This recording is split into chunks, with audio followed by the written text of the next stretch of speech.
Hello everyone, myself Prashant Tyagi, legal intern from team LEXIS and Company. I hope you all guys are safe and healthy. I hope you like my previous video. Please like, share, comment on my videos and subscribe our channel LEXCLIQ for getting latest updates. Today in this video, I am going to discuss the important topic about the Uniform Bail Act must be initiated at the earliest. First of all, I will clear the introduction and also clears the total concept of the Uniform Bail Act. So let's start our video. Let me very outset begin by voicing my outest indignation at the discriminatory manner in which bails are given, with poor being at the receiving end almost in all cases bearing a few notable exceptions. This had to change now. The earlier that is done, the better it shall be in long-term interest of millions and millions of poor people who for many years languish in jail just because they don't have the push and pull to obtain the necessary money and other things required to obtain bail. It is only the rich and influential who face no difficulty or just a few hassle less in obtaining bail, as they can arrange money, surely, etc. at the drop of a hat. Why this raw discrimination between the rich and the poor is exist? Under no circumstances can be this justified. I will not like to be even the last person on the earth to ever justify this raw discrimination just because this malady has been the integral part of our legal system not just since independence but since British Raj, as we have also inherited the legal system mostly in the form of Britishers handed over to us. While craving to my esteemed readers exclusively indulgence, let me invite their undiscriminated attention to what our former Union Law Minister had said in this regard while as Law Minister, for which I fully and instantly extend my full support to him. He had rightly urged the newly appointed Chairman of Law Commission, who is a former Supreme Court judge and also former chairman of Cauvery Water Dispute Tribunal, to explore the possibility of bail act that would ensure uniformity, predictability in matters relating to grant of bail in our country.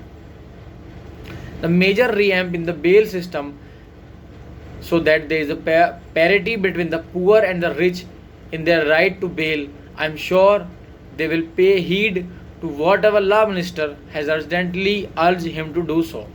For my esteemed readers' exclusive benefit, let me also reveal that there on the 29 March 2016, where he has rightly urged the letter to examine bail laws prevailing in countries such as United Kingdom and United States under Section 5, subsection 3 of the Bail Act 1976 of the United Kingdom. A court in England that withholds bail is required to give reasons for doing so.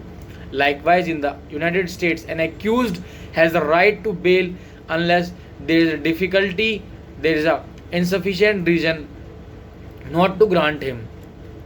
Needless to say, the matter was first mooted by the Law Ministry after Bollywood star Salman Khan was granted bail the same day when he was convicted in a hit and run case. The Ministry in September had written to then Chairman of Law seeking a report suggesting a revamp of the bail system.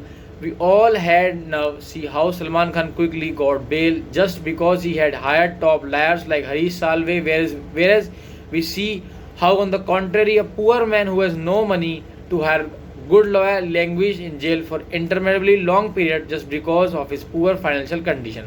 I have always opposed to tooth and nail for not supporting the creation of a High Court bench for not just 26 district of West UP but not for only 80 district of UP except the Lucknow, which is also close to Allahabad.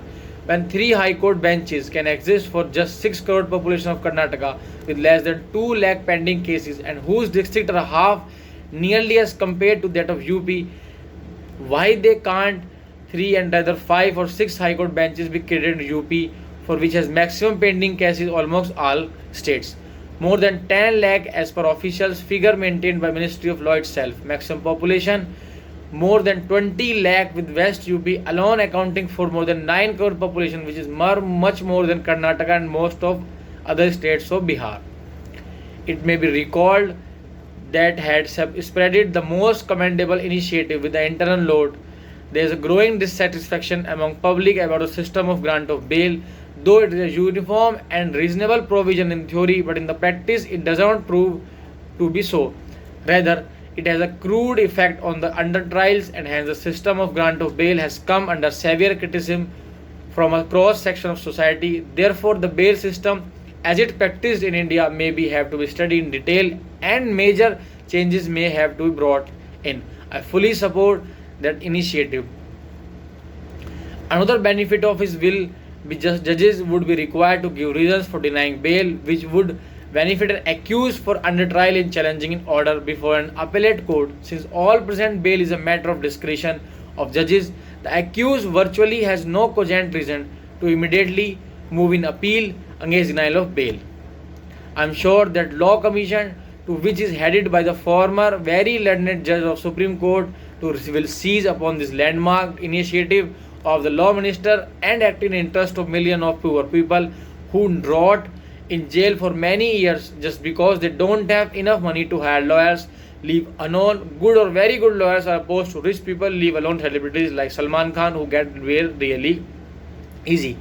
This should now end permanently, and Uniform Bail Act must be initiated at the earliest, cutting across different states so that no person of any particular state faces any kind of discrimination in this regard. I hope you like this video and like this topic. Please like, share, comment on my videos and subscribe our channel LEXCLIQ for getting latest updates. Thank you so much. Stay safe, stay tuned. Have a nice day.